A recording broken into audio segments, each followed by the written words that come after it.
In the beginning was the Word, and the Word was with God, and the Word was God. He was in the beginning with God. All things came into being through him, and without him not one thing came into being.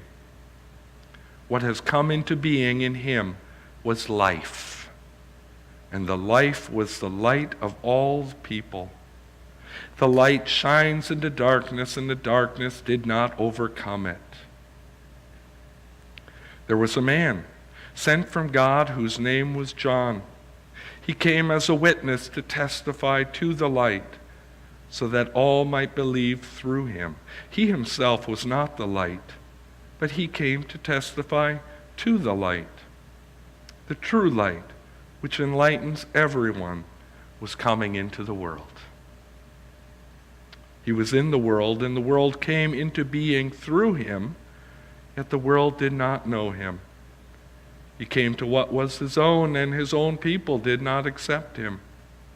But to all who received him, who believed in his name, he gave power to become children of God, who were born not of blood or of the will of the flesh or of the will of man, but of God.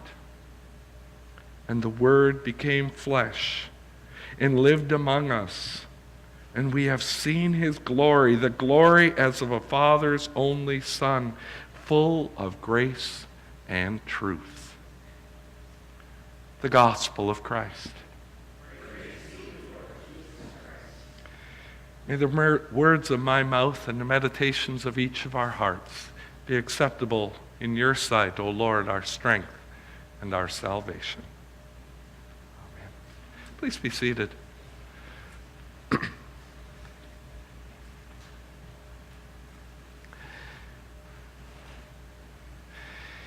Well, have you had a chance to open up your Christmas presents?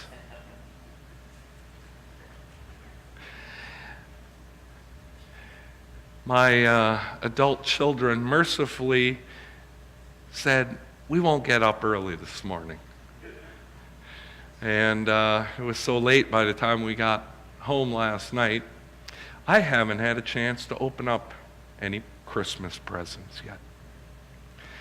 So I hope it won't be too self-indulgent if I were to open up 3 Christmas presents this morning. It's actually not about me. It's about us.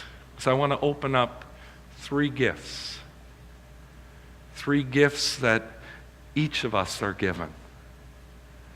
And I want to open them up just very briefly. I don't think my voice will hold out for much more than that. But in such a way that it offers an invitation for you to open up these same 3 gifts at this time of year, at the time of Christmas, at the Incarnation. And I'm going to draw both upon the images of those nativity stories, particularly Luke's that we hear so often at Christmas time about the birth of the baby Jesus, and that gospel passage, which the Franciscans sometimes refer to as the first incarnation, when God becomes present through creation. 3 gifts from God to each of us: faith, hope, and love. For me, Christmas gives my faith a particular focus. Focus on Jesus the Christ. It directs my mind and my heart and my trust into a particular person who God sent into the world to save us. So at Christmas time, it offers my faith that reminder of where in the coming year I should direct my attention. And so I look forward to the unfolding of Christ's life. but like Mary, for the moment, just pondering his birth. How God would be so generous as to become human like you and I, to be present with us.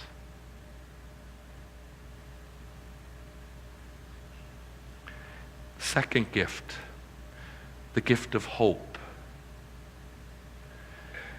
And here I look back to that incarnational image in John's Gospel. In the beginning was the Word, and the Word was with God, and the Word was God.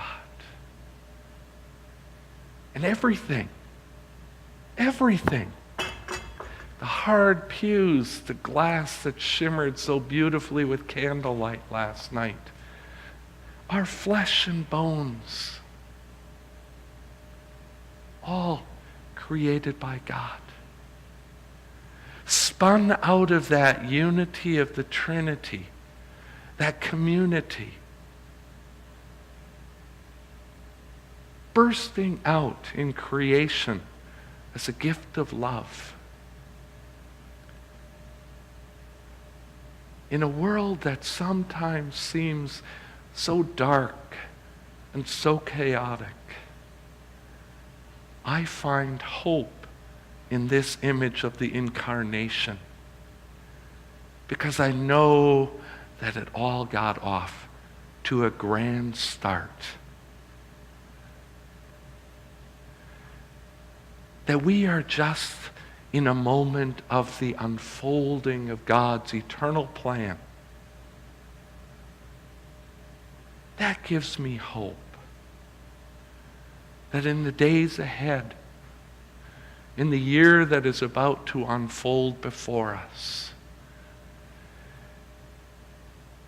I will, you will, the world will come to rediscover the unity in which we all share. That unity of our very life, our very existence, coming from the heart of God. I see it unfold when I see people volunteering at the breakfast program or out of the cold, and their hearts warming towards those who are less fortunate. I see it as we gather to worship,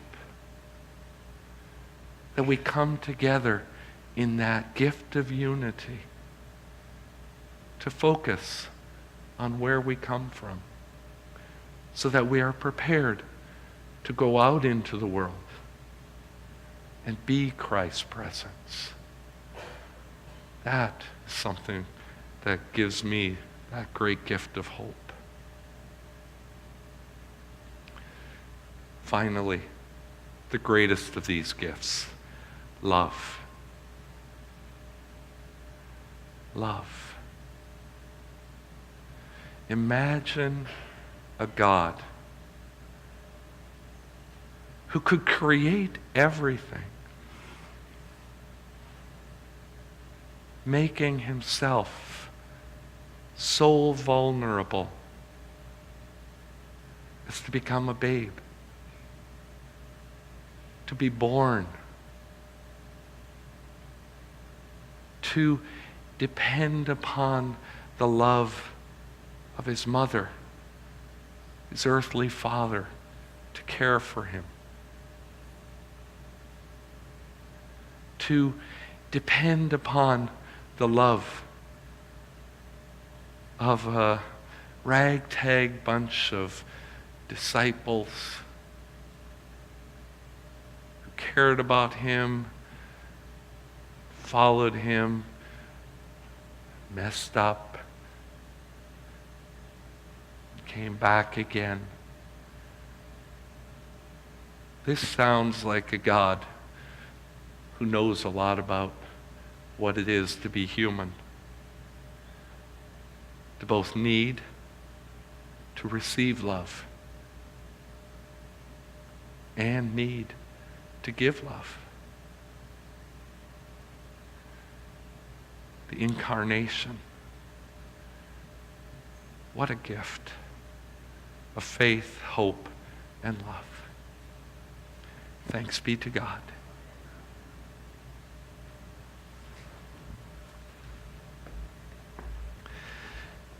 Dorothy, before the prayers, why don't we have another Christmas hymn? 122. Is that on your list? In the bleak midwinter. Verses 1 and 4 of 122.